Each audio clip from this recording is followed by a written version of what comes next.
لیکن جو وقت گزرتا گیا آپ دوستوں نے بھی دیکھا، ہم نے بھی دیکھا کہ ہم اس بہتری کو بلوچستان میں نہیں دیکھ رہے. اور پھر ہم نے ایک پریس کانفرنس آپ نے دیکھا ہوگا کہ وفاق میں جب عدم اعتماد کی تحریک چلی تو کئی پریس کانفرنس سردار یار محمد رند صاحب نے کیے، میں نے کیے، ہمارے پارٹی کے لوگوں نے کیے، دوستوں نے کیے، اور بار بار ہم نے کہا کہ اس زیادتی کو جو بلوچستان کے ساتھ ہو رہی ہے ہم اس کو مزید نظر انداز بھی نہیں کر سکتے اور اس پہ مزید خاموشی بھی اختیار نہیں کر سکتے، کیونکہ ہماری خاموشی کا مقصد اور مطلب پھر یہ لیا جائے گا کہ ہم اس ساری چیزوں میں شریک ہیں، اور ہم اس بات میں شریک نہ ہرگز پہلے دن تھے اور نہ بعد میں رہے ہیں. اور اسی دور میں آپ نے دیکھا ہوگا جب عدم اعتماد کی تحریک وفاق میں چلی تو وہاں پہ بھی مختلف پارٹیوں کے ساتھ جب ہمارا رابطہ ہوا ہم نے ایک پوائنٹ ایجنڈا رکھا، چاہے وہ مسلم لیگ نون کی طرف ہو، JUIF کی طرف ہو، پیپلز پارٹی کی طرف ہو، یا باقی پارلیمنٹری جتنی پارٹیز تھے ان کے ساتھ تھا. ہم نے کہا جی ہمارا ایجنڈا ہے کہ بلوچستان کی حکومت بلوچستان کے اندر سیاسی حوالے سے بلوچستان کی بہتری کے جو تبدیلی ہے اس میں آپ نے ہمارا ساتھ دینا ہے، کیونکہ کم از کم ہم تو اس چیز کو برداشت زیادہ مزید اب نہیں کر سکتے. اور یہی ہوا، بلوچستان عوامی پارٹی وفاق میں اسی ایک ایجنڈا کے حوالے سے ساتھ گئی، اور ہمارے جو MNAs تھے انہوں نے اس تحریک کے حوالے سے اپنا ایک موقف رکھا، کیونکہ آپ نے دیکھا ہوگا ہمارا کوئی ریٹن ایگریمنٹ نہیں ہے کہ ہمیں گورنر چاہیے، ہمیں چیف سیکرٹری چاہیے، ہمیں فلاں چاہیے. ہم نے کہا بلوچستان کے اندر ایک حکومت کی تبدیلی آئے گی اور اس کے بعد جو بھی مشاورت ہوگی ہم سب ساتھ ہیں. اور اسی بنا پہ میں بڑا مشکور ہوں کہ ان ساری سیاسی جماعتوں نے، جس میں PDM کے سارے سیاسی جماعت شامل تھے، ان سب نے اس پہ یقین دہانی بھی کروائی، اور آپ نے میڈیا کے تھرو دیکھا بھی ہوگا کہ انہوں نے بار بار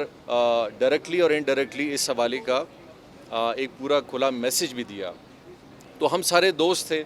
ہم سب نے مشورہ کیا کہ یہ وہ وقت ہے کہ ہمیں سب سے پہلے قدم اٹھانا ہے.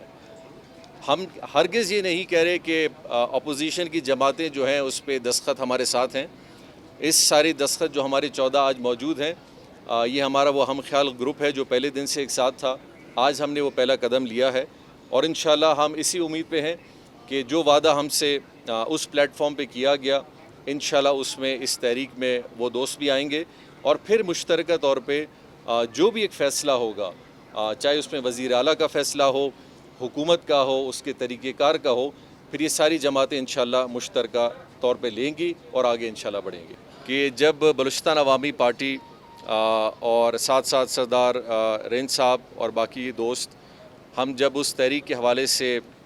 ان سربراہوں سے، جس میں میاں شہباز شریف، فضل الرحمان صاحب، ساتھ ساتھ زرداری صاحب تھے، ہم جب ملے تو ہم نے اپنا یہی بیانیہ رکھا، اور اسی بیانی کے اوپر ہمیں یقین دہانی بھی اسی بات کی ملی کہ بلوچستان کے اندر اگر آپ سب تبدیلی چاہتے ہیں، اور وہ بھی چاہتے ہیں، کیونکہ دیکھیں ایک چیز بڑی ظاہر ہے کہ اس گروپ نے اس سارے تحریک میں تو ساتھ نہیں دیا، بلکہ وہ بلوچستان عوامی پارٹی کا یہ ہمارا موجودہ گروپ ہے جو سارے تحریک میں آگے تھی اور اسی ایجنڈا پہ آگے تھی کہ اس تبدیلی کو لانا ہے. تو آپ کہہ سکتے ہیں کہ اس حوالے سے جو ہم سے وہ وعدہ ہوا ہے انشاءاللہ اس کو وفا کرنے کے لیے وہ بھی ہمارے ساتھ. دنیا میں اگر آپ دیکھیں تو ایسی سیاسی تبدیلیاں وزیر اعظم اور ایسی کابینوں میں بہت آتی رہتی ہیں. ہرگز یہ بھی تو نہیں ہو سکتا کہ اگر بلوچستان یا پاکستان نقصان میں جا رہا ہے تو ہم کہیں کہ ہو بہو ایک ہی حکومت 5 سال پوری کرے. ہاں، 5 سال کی مدت کو ایک ٹینیور کو پورا ضرور کرنا چاہیے. اس میں اگر 2 وزیر اعلیٰ بنتے ہیں، 3 بنتے ہیں، 3 وزیر اعظم بنتے ہیں، اس میں کوئی قباحت نہیں ہے. ہاں، 5 سالہ اس اقتدار کو ختم نہیں کرنا چاہیے. 5 سال کا ٹینیور ہے. اور آپ دیکھیں، آپ میڈیا کے دوست گواہ ہیں، ہم نے کئی بار اس حکومت کو بار بار کہا کہ آپ کے کئی اقدامات ایسے ہیں جو کہ بلوچستان کے لیے بالکل صحیح نہیں ہے، اور ہمیں وہ سیریسنس نظر نہیں آ رہی. تو کیا ہم 1 سال 1.5 سال مزید برداشت کریں؟ ایک بجٹ آنے والا ہے، بلوچستان کے نوجوانوں کی نوکریوں کا مسئلہ ہے، یا ترقیاتی کاموں کا مسئلہ ہے، یا وفاق سے اپنی چیزوں کو منوانے کا مقصد ہے. اگر یہ نان سیریس گورننس کے ساتھ اگر ہم نے برداشت کرنا ہے تو باقی برداشت کر لیں. کم از کم ہم جو متفقہ طور پہ سارے دوست ہیں، ہم اس بات پہ راضی نہیں ہیں.